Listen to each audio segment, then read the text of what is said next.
sixth grade. How are you today? I am bringing some grammar out to you. And yeah, you should be picking up materials this evening. We're going to start Number the Stars. I wanted to make sure we got it in this school year.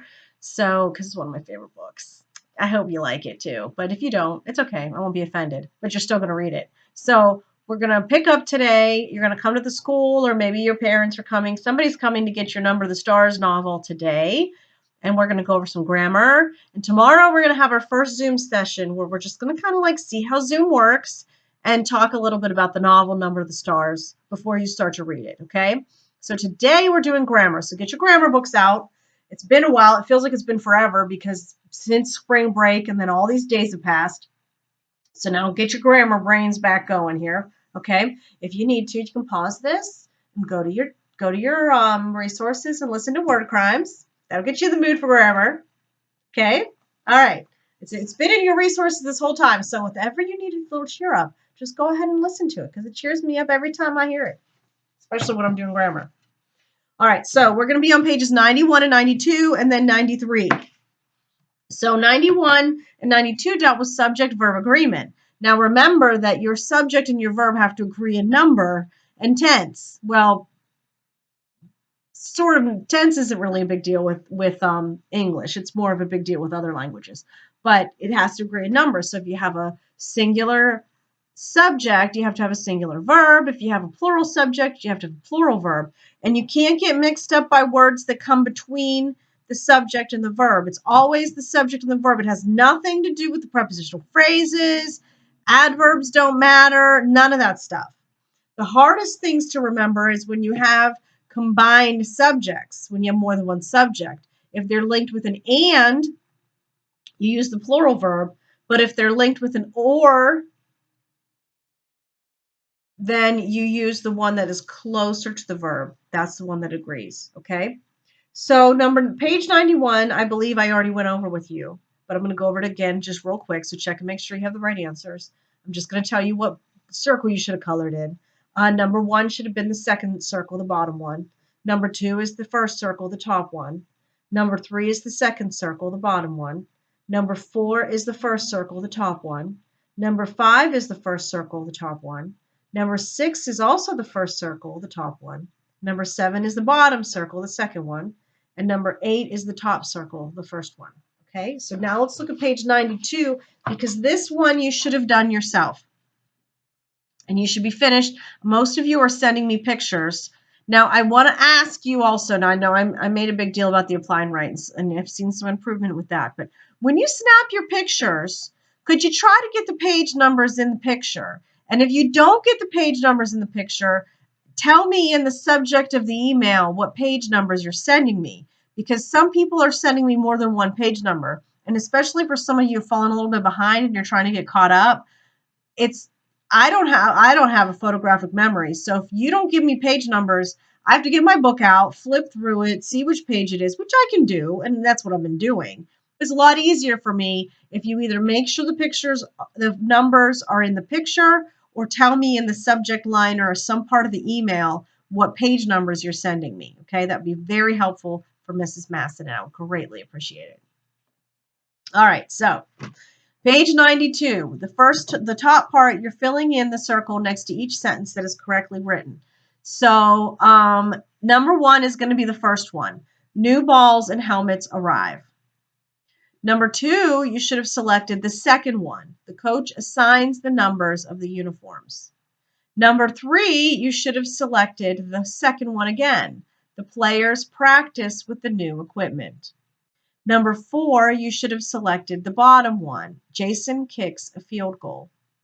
Number 5, you would have selected the top one. The coach tries some new plays. Now in this one, you're underlining the simple subject and its correct verb twice. Well, the simple subject once and the correct verb option twice. Okay. So number 6, the National Football League is the subject. And then includes is the verb that goes with that. So the National Football League includes 32 teams. Number 7, your subject is league. You should have underlined that once. And then the verb that matches that one is requires. So you're picking requires. The league requires helmets. Number 8, your subject is millions. Millions, not fans. Okay, so millions is the subject. Of fans is a prepositional phrase. And the verb that matches millions is watch. So millions of fans watch professional football games. Number 9, the Super Bowl trophy is your simple subject. Well, my book says simple Super Bowl trophy, but personally, I would have just chosen trophy because Super Bowl is really an adjective describing what kind of trophy. So if you just underline trophy, you're fine because that's what I would have done. And then we have is the verb that matches. So trophy is, excuse me. So the Super Bowl trophy is a tribute to Vince Lombardi. Now, number 10, the NFL sometimes, now NFL is the subject, not sometimes. NFL is. So it has to be NFL adds. So the NFL sometimes adds teams to its organization. That doesn't happen in a really long time. I remember one time when I was a kid, the Browns moved and then they moved back. They moved from Ohio to somewhere else. I don't remember where. And then they moved back to Ohio. That's the only change I ever remember in the NFL my whole life.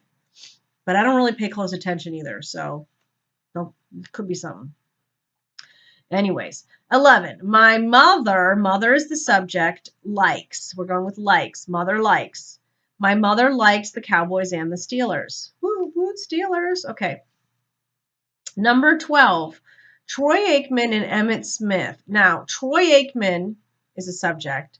Emmett Smith is also the subject. So you should have underlined them both. So here we have a compound subject, which is going to take the plural verb. So we're going to have are. Now, if Emmett Smith was by itself, it would be Emmett Smith is, but it's not. It's the two of them. So it's Troy Aikman and Emmett Smith are famous Dallas Cowboy players. Number 13, neither Matt nor I. Matt is the subject, so is I. But here we have a neither nor. So we're agreeing with the I. So I like. So neither Matt nor I like the Cowboys. 14, NFL players. Players is the subject here. Players make. So underline make. So it's going to be NFL players make millions of dollars each season. 15, loyal fans of the Packers. Now, fans is our subject, not Packers. Of the Packers is a prepositional phrase. Fans is your subject, and it's going to be fans wear. So you're going to underline wear. Loyal fans of the Packers wear orange foam hats shaped like cheese wedges on their heads. It's one of the few things that I really like about that team because I love cheese. All right. Because I'm not really a big football fan, in case you can't tell. All right, so now you're going to write 2 sentences describing a place that you visit or would like to visit. So everybody should be able to have something to write here. And you are going to use a compound subject with the conjunction and in one and or in the other. So it gives you a chance to practice making sure your verbs agree. Now I want to go over with you page 93 because this is your new assignment, is to do pages 93 and 94. Now, 93 is talking now about some confusing verbs, things that people get confused on. So pairs of verbs get confusing because they have similar meanings, and a lot of people mess these up. And I'm not sure if I'll be able to find a YouTube video that talks just about these ones. You just sort of have to learn these. There's really no other way to go about it. There's not necessarily a trick. Now, the first 2 that get mixed up are sit and set. Now, sit is to rest as if in a chair, and the past tense is sat. Kai sits in the front row at church. You sit in your desk. You're sitting somewhere probably right now. I'm sitting in a chair.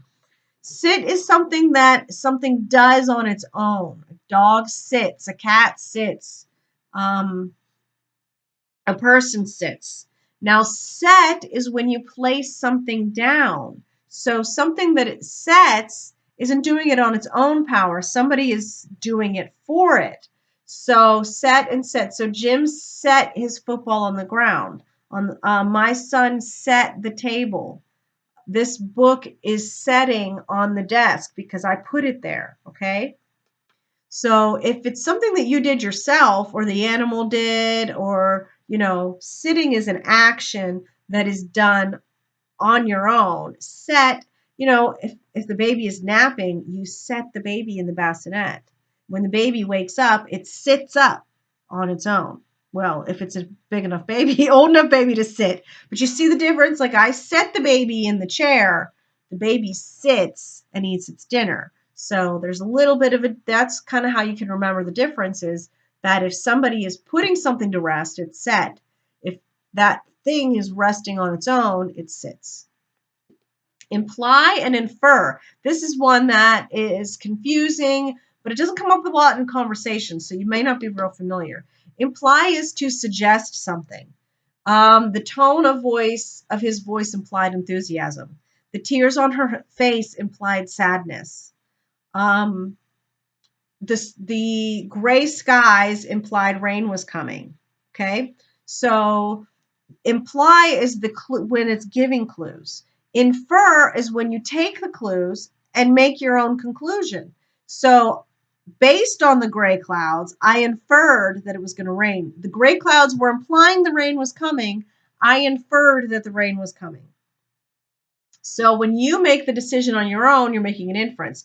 Looking at her face, her tear-streaked face, I inferred that she was upset.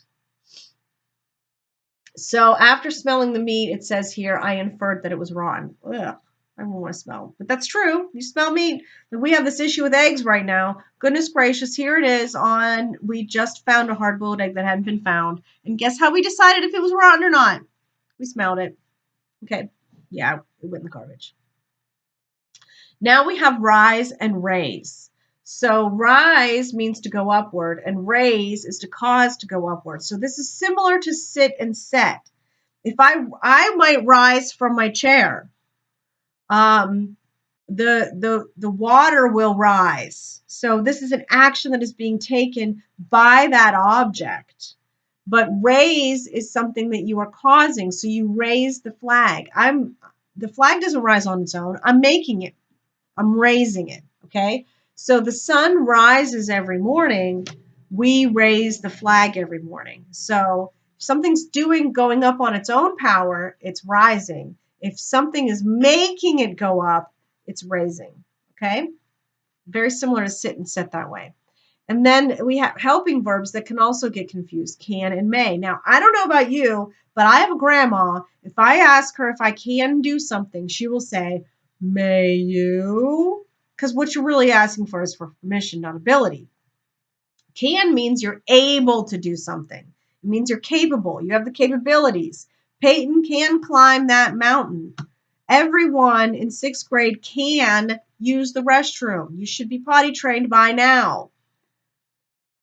But that's what we ask, can I? And this is a very common mistake. But may means to be allowed or permitted. Okay, so Jonas may borrow my coat. You may use the restroom at this time.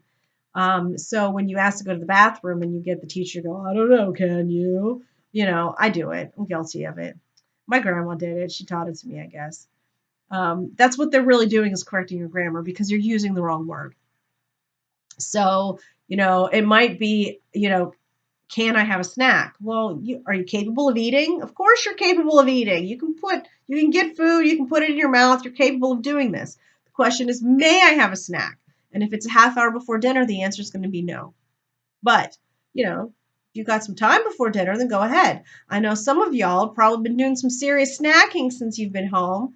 I know my kids tend to eat a little bit more now than they would if they were like normally in school. Anyways, as a side note. So let's look at the guide of practice. You're going to underline the correct form of the verb twice, or the helping verb that completes the sentence. So number 1, yesterday the sun, did it raise or rose? Now the sun is doing it on its own, with God's help, of course, but the sun rises of its own accord. Nobody's making it do that. No person or physical thing is making it do that. So yesterday the sun rose behind dark clouds.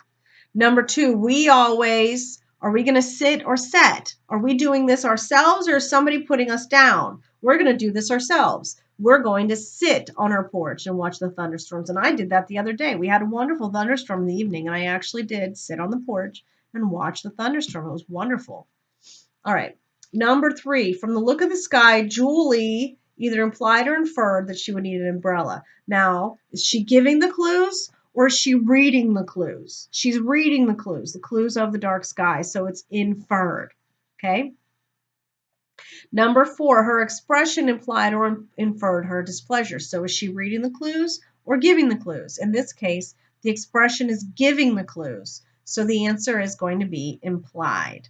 All right. Now I know these are sort of tricky, but feel free to go back. Like when you're working on your questions, you can use the chart. You're allowed to go back and look at it. This is not a test. This is a practice.